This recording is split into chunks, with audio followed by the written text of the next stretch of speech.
Okay, so I'm Grasswalker, and oh my god, that window is a portal to heaven. Alright, that's better. Okay, so I'm Grasswalker, and I'm here to talk to you today about the Faded Tapestry D&D campaign that's been going on the channel for about 6 weeks now. Actually, 6 episodes worth of weeks, and then like a month break of nothing. Anyway, the campaign is officially dead. Sorry to those guys of you that have been watching it and enjoying it, but Finn, the DM, doesn't want to run it anymore. I've got 2 or 3 more episodes worth of footage I could upload, but I don't really see the point. I'm going to go over my thoughts on the situation and basically just apologise to you guys over and over that it's died. So now the campaign's dead, it sucks, I love the character, I love the game, but it's dead, you're going to have to move on. Me, Finn and Dibble are looking for a campaign for the 3 of us to join as players. So when we find a good DM and they like us and blah blah blah, we find some randoms to fill in the spots.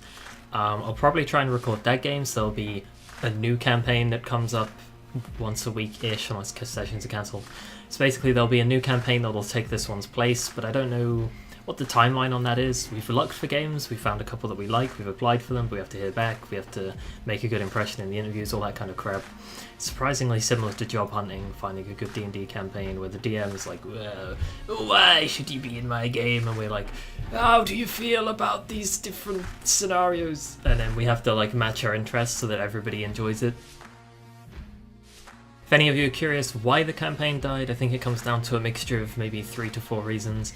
The biggest one is pull-out merchants, so as you noticed from watching the videos as well as the ones I didn't upload, every single week we had a new guest star player basically. Wasn't even intended to be a guest star player, they were supposed to be there for the whole campaign, but every single week we recruited a dude, they would play the session, and then they'd leave the campaign in the following days. So basically we had 6 or 7 different players rock up and leave in the same sort of period of time, and that just sucks as a DM to just spend more time recruiting players and trying to keep them than actually being able to play and plan the game. A second part of pull-out merchants is the weeks leading up to the game dying were especially bad. So 3 weeks from death the entire session was off because 2 people couldn't make it.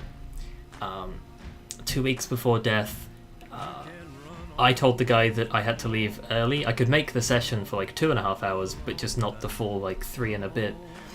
I gave him about a day's notice, but that's probably not...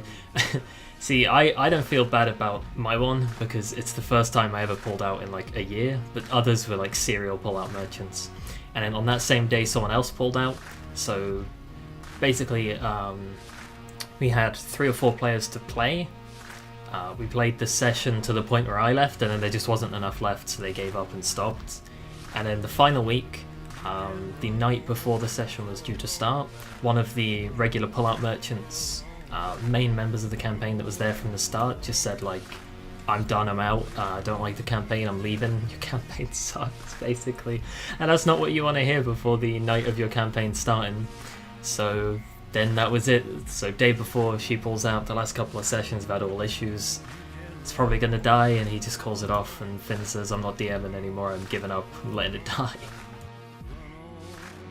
I think another big one of why the campaign died is that Finn said that he wanted to experimentally try out a low magic setting, low fantasy, all that kind of stuff.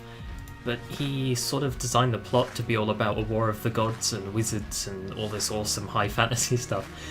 So it's like he wanted to try a new thing, realised it wasn't for him, and then tried to shoe markers into high fantasy anyway. But the problem is the party was sort of already made to be super low fantasy. Nobody was using magic, half of us didn't believe in magic, all that good stuff. So I think he just sort of felt like, yeah, I'll give low fantasy a try, and then 6 weeks later he's like, I don't like low fantasy, but I'm already in. So he's struggling where he can either sort of try and tweak the existing campaign or just kill it and start again. So just that inherent experimental jump into something that then you don't like, that's a big reason why the campaign fell, I think. And that brings us to probably the last reason, which is... this is going to be a fun one to explain. So Finn said that his schedule changed, that he'd got a new job and his manager said like, hey, you're having a different schedule. But then like 4 days later, I'm talking to Finn and I'm saying, alright, well, what if we just find a new game where you're a player, I'm a player, Dibble's a player? Which days and times can you make? And then he lists the day and time that the sessions used to be on as a day and time that's fine after he's at the new job. So clearly, like, the schedule might have changed. There was a potential it could have changed, but he made out as if it did change, and then it turned out that nothing changed in the end anyway. So I think that's one of those soften the blow kind of things. You don't want to say, hey, motherfucker, it's your fault. You left the game. It's you killed it. But instead he's like, oh, I'm getting a new job. Schedule's changing. Game's over. And then you can sort of hide the real reasons why.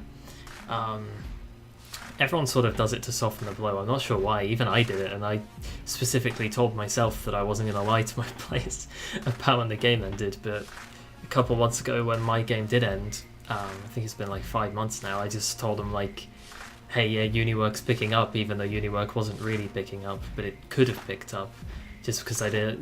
It's a strange psychology thing. If you guys ever ended a game and then lied about why you ended it to try and soften the blow, I don't know, but that's probably the third reason. Finn said the schedule changed. It could have changed. There was a potential it could have changed, but turns out it didn't. But I guess maybe he didn't want to play that risk. I don't know. Finn, I'm calling you out. You're a liar! Ah! So sorry again to those of you that liked watching it. I know that the thing averaged anywhere from 25 to 55 viewers, and I think the playlist had a lot of people putting hours into it, so for those of you that watched it, I'm really sorry, but just keep an eye out. There's going to be a new D&D campaign, and hopefully it's going to be way better. Not to shoot shots at Finn or anything for running a bad game, but hopefully the new one's going to be way better and last way longer, so that we can have the playlist will keep going and the campaign will keep uploading, and you guys can see a journey play out for longer than 6 weeks.